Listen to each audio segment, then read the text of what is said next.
Happy Wednesday afternoon. I feel like for a sustainable summer, it is really going too fast. We're already on day 3. That means it's already Wednesday. And that means that I have 3 more days this week. Well, a half of today, 2.5 more days this week, and 2 weeks. And then I go back August 16th. I'll be back for my first teacher day. So it's flying by. Today, I had to change rooms to record my video for you because my husband is finishing a fence in our backyard and his music is really loud. So he's keeping it sustainable. He's only working like in the mornings too. So we're trying to make this summer last, and I hope you're getting to do the same as well. Melissa shared with you yesterday, we talked a little bit about what's coming new in Huellas on Monday. We talked a little bit yesterday about transitioning from the textbook, but today I just wanted to share with you, what if you have to use the textbook?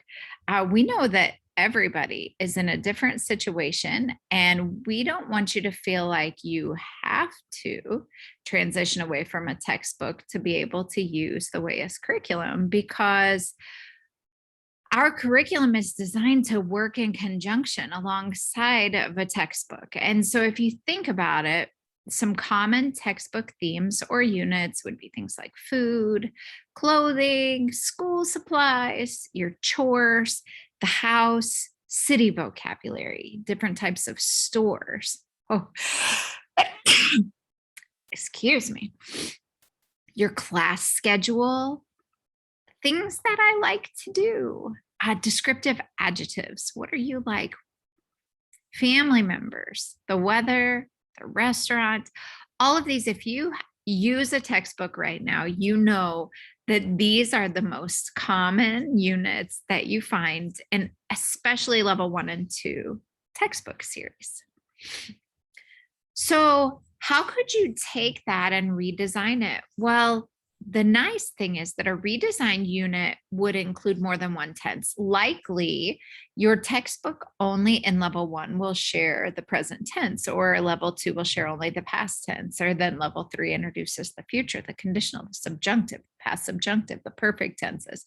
And so we get into a race to give the students all of these new vocabulary words and all of these new grammar structures that they haven't been exposed to before. And then that means that they're kind of a knower of all and master of none. We don't also, in the textbook, we also don't get to use verb forms in usable chunks. The verb forms are often in the infinitive form. And like Melissa said yesterday, you end up with students at the end of 4 years who just choose the infinitive because that's what they learned on the list. And there are so many endings floating around in their head, it gets a little overwhelming. So a redesigned unit would use those verb forms in usable chunks. It would have vocabulary, but it would be less vocabulary because a typical textbook unit can sometimes have 60 nouns on the vocab list. And it should include transition words. And I always tell people when I present about this, that in the textbook vocabulary, you may have been used to the list having all the nouns and then a smaller section of verbs. And then in the bottom corner, it said like other useful words. Those are the transition words. And those are actually very important to our students moving from novice to intermediate, because they have to be able to transition their sentence to create a longer and more detailed sentence. It also should include resources for learners alongside authentic pieces. So if it's a reader that you're going to read, if it's an adapted reading, this, something, a class story, those are designed for learners of the language to get more input. But then it's great if you can be leading up to an authentic piece for an authentic resource. Interculturality should be built in as well. It shouldn't be just a square on page 25, and it shouldn't be just a project to complete. And it's more than just the vocabulary in the chapter, even if the vocabulary has to do with like study abroad. Interculturality is really students becoming familiar with multiple facets of this culture, like the products, the practices, We want them not to see it from one lens. We want to try and open up. I know that National Geographic, when I got my National Geographic certification, it kind of shows the different lenses. We can look through a political lens, or we can look through an economical lens, or a geographical lens. So being able to approach cultural topics more than just like a flat one-dimensional representation of a people. The nice thing about adapting the textbook by using Huellas units is you get to pick your passions. So let's think about some things you might be passionate about. You might love history or science, which is one of my passions, or art, travel, cuisine. You might like music or film.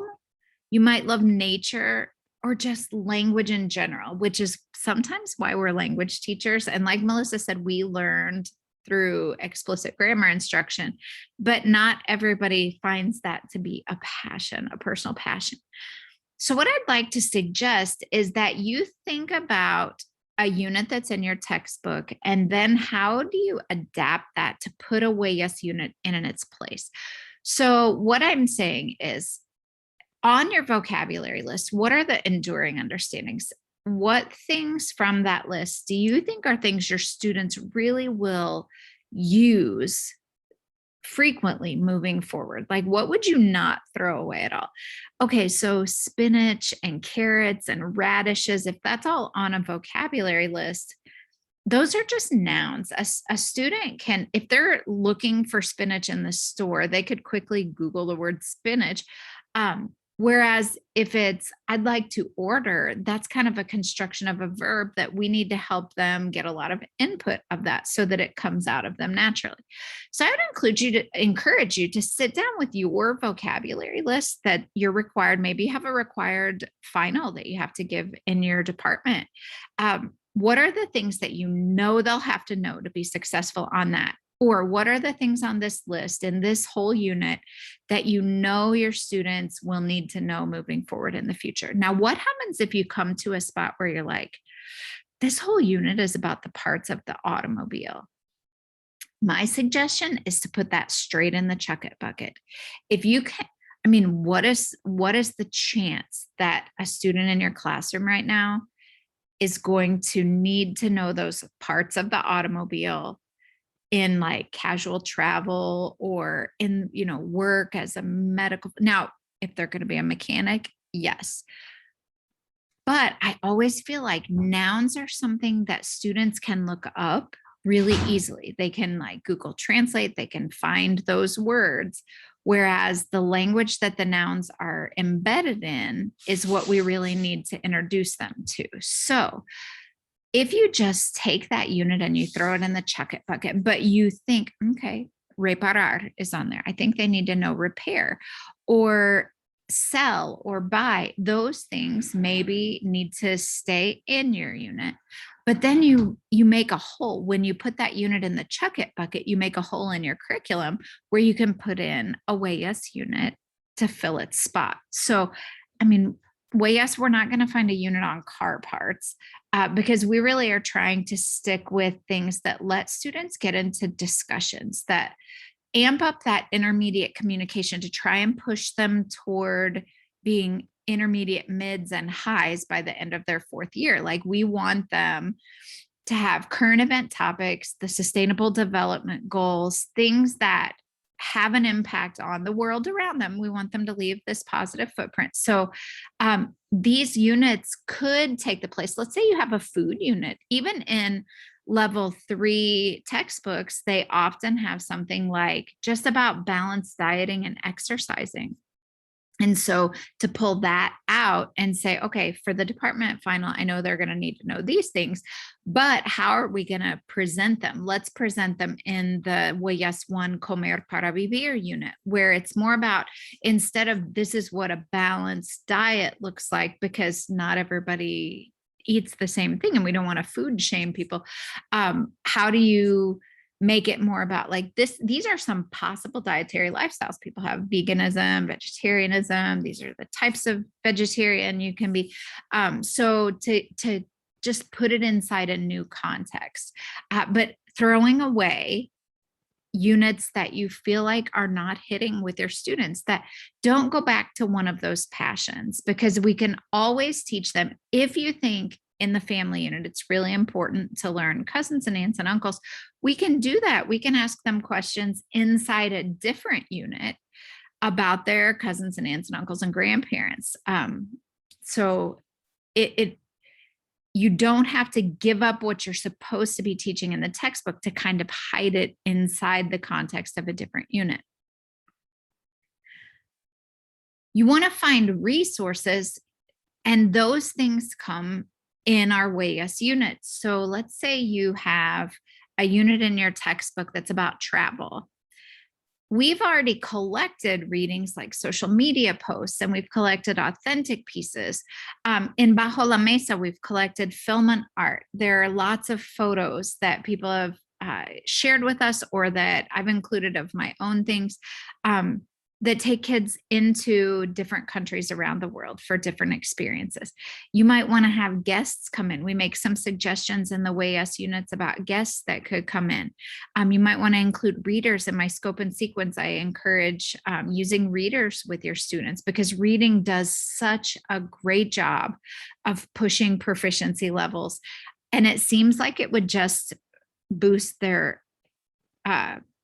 their reading proficiency, their interpretive proficiency. But it's crazy, because when you read a reader, you're discussing and you discuss as a class, and then it also benefits them in their writing and their speaking.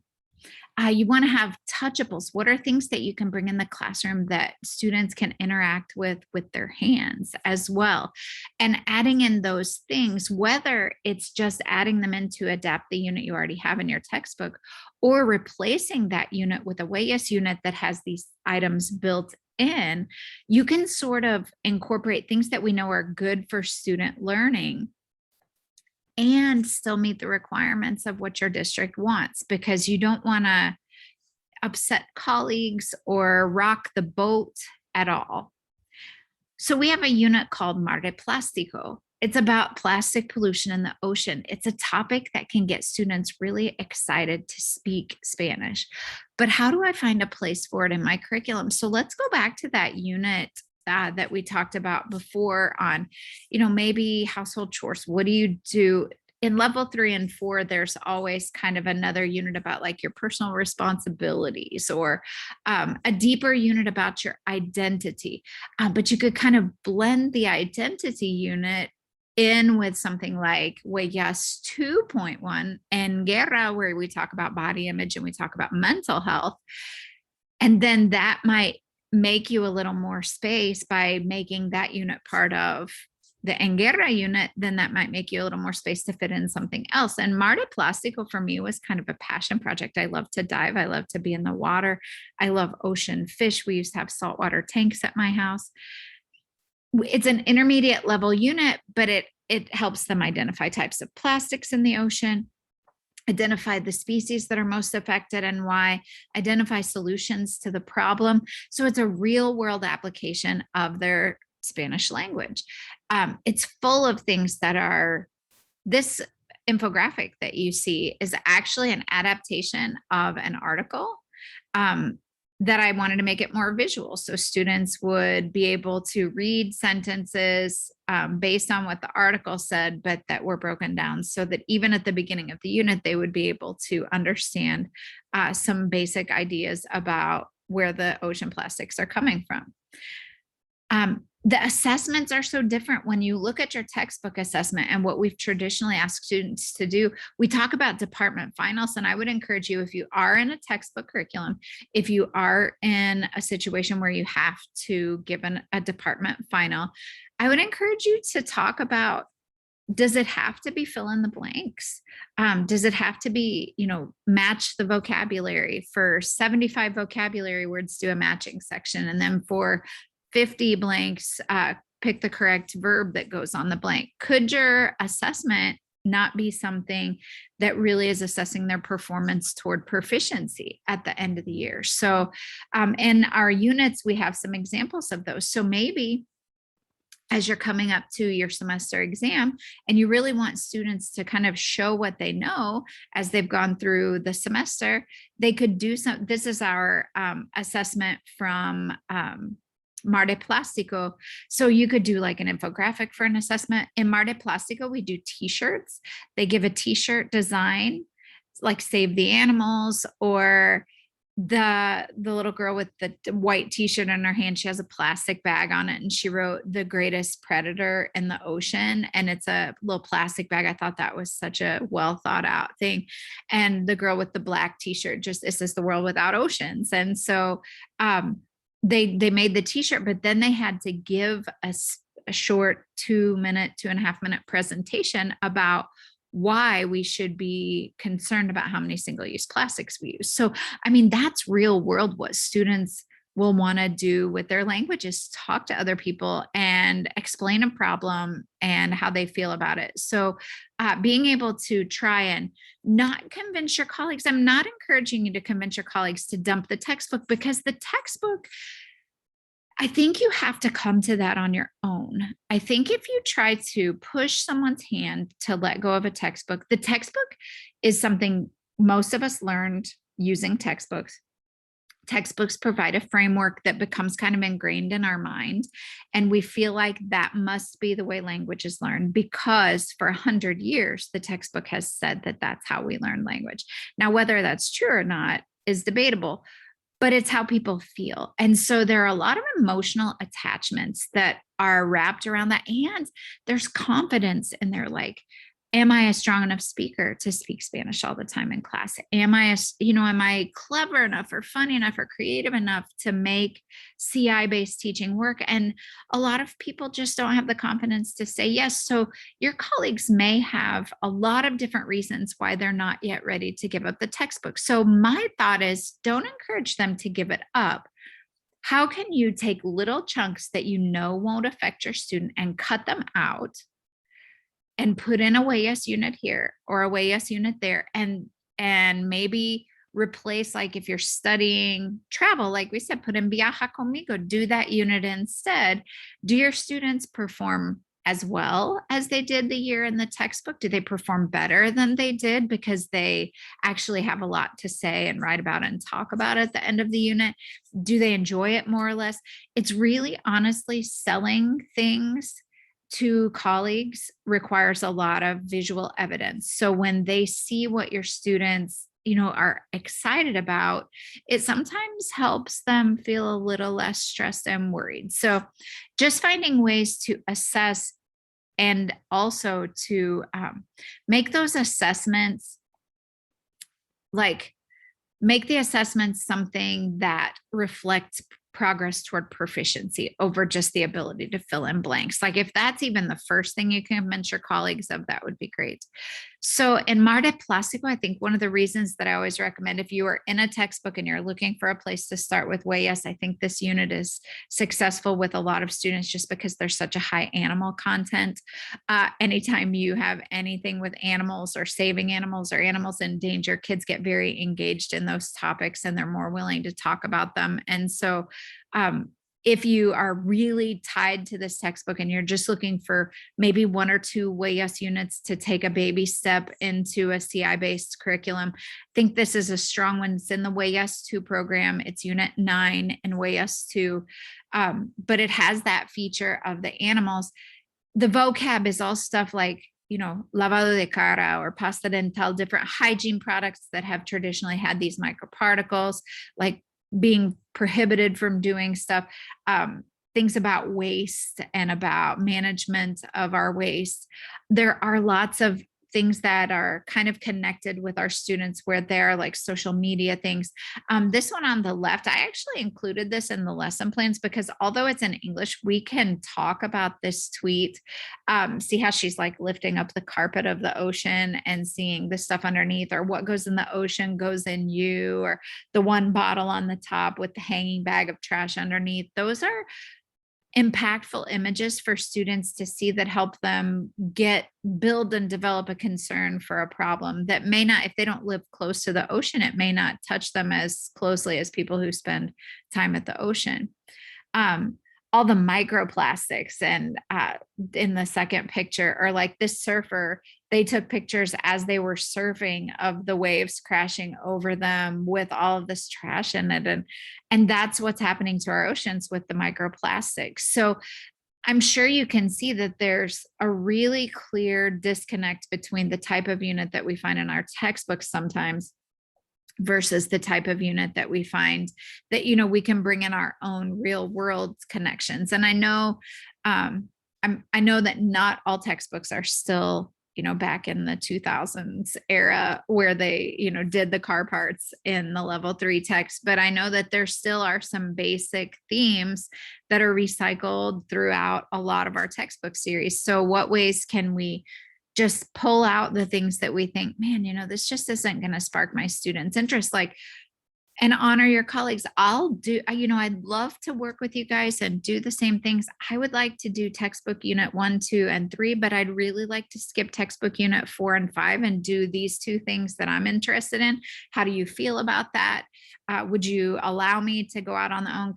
Could we adjust the department exam a little bit so that, I could give my section of the exam based on what we did in those 2 units that you guys did, the units 4 and 5 from the book. So there are a lot of ways to kind of negotiate. And I feel like it makes us seem easier to work with, easier to get along with if we try to do the flies with honey thing than if we really just come in bulldozing everybody down and saying, nope, we can't do it that old way anymore.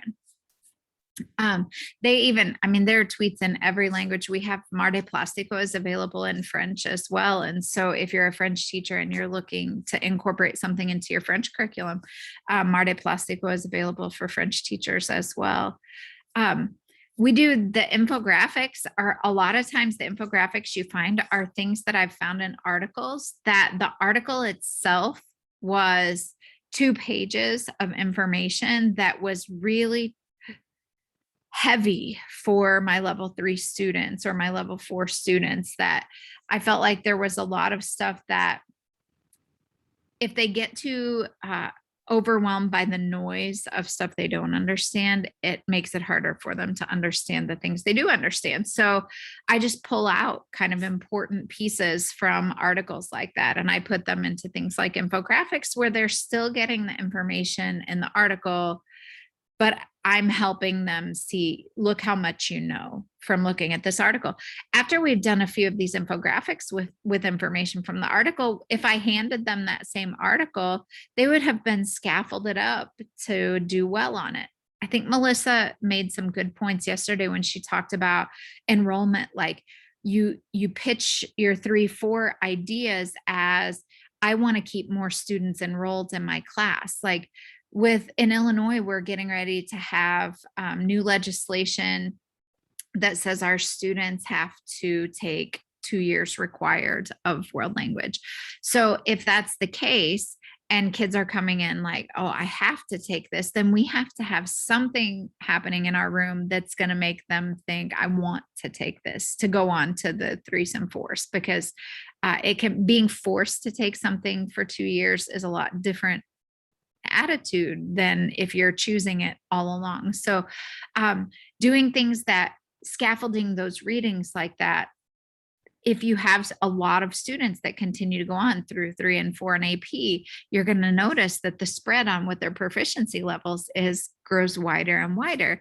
But that's a great thing. That means that we have even more chance to convince people that everybody can learn a language. And so offering simplified versions before, like any kind of scaffolded step you can do before putting that authentic piece in front of them, because that's a discouragement for a kid who is a struggling reader, even in their L1. So I think that it is totally possible to align a textbook and the WAS curriculum. I think that it requires some openness with your department. It requires looking at all of the stuff that your textbook unit is asking you to teach, and then taking out things that you think are superfluous or unnecessary, putting them in the chuck it bucket, and then that makes some space for this curriculum. And I think it means that you really have to say to your colleagues, like, I understand that you're not ready to walk away from the textbook, but I'd really kind of like to get my feet wet in that. And do you mind if I tried this? Because that will put their eyes on you to see how it goes. And I think you'll find that it's really successful and that your students enjoy the material. And then that's a good selling point for the next year to try and get your colleagues a little more on board with leaving more parts of the textbook behind. And maybe it'll always be the guide at your school. In a school, I teach in a school of 600 students. And so there are two of us plus one colleague that teaches one class this year of Spanish 1. So for us, it's easy to all collaborate and decide on things. For a school that has 3 different campuses, the textbook may be important just to have everybody have a guide for, placement, where if they move from one school to the next, they have to know these things. I understand that those situations exist, but hopefully this has given you some ideas for how you can work within the covers of your textbook to expand into a more CI based curriculum as well. Thank you. Have a really great sustainable summer day. And tomorrow I'll be back with my daughter, Allison. Allison is a Spanish speaker as well. Allison has done pretty extensive traveling and she is 23 and she's going to talk to us about just leaving a footprint on the world through your travels. So I will be back for that tomorrow at the same time. See you soon. And if you have any questions, just go back to any of the videos and leave questions in the Facebook group and we'll see them and we'll answer them for you. Thank you.